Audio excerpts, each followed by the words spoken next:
Mheshimiwa Japhet Hasunga, swala nyongeza. Asante sana Mheshimiwa Mwenyekiti. Kwa kuwa jimbo la Vwawa na mkoa wa Songwe wamehamasika sana katika kilimo cha kahawa, lakini bahati mbaya mwaka jana kuna wakulima wengi ambao bado hawajalipwa fedha zao pamoja na bei kuwa nzuri sana. Upi mkakati wa serikali wa kuhakikisha kwamba wale wafanyabiashara ambao hawajawalipa wananchi wanawalipa mara moja? Majibu, Mheshimiwa Naibu Waziri. Asante sana Mheshimiwa Mwenyekiti. Ni mshukuru Mheshimiwa Japhet Hasunga, mbunge wa jimbo la Vwawa, kwa swali lake zuri sana lenye maslahi kwa wananchi wa Vwawa pamoja na mkoa wa Songwe.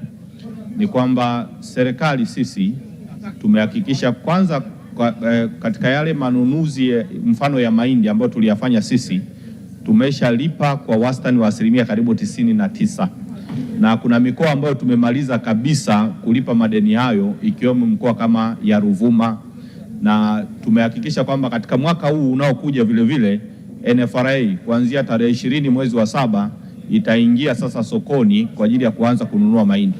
Kwa hiyo kauli ya serikali kwa watu ambao bado hawajawalipa wafanyabiashara ni kwamba kabla ya msimu huu kuanza kuhakikisha madeni yote yanalipwa, kwa kuwa huo ndio maelekezo ya serikali ambayo tulishapatiwa. Asante.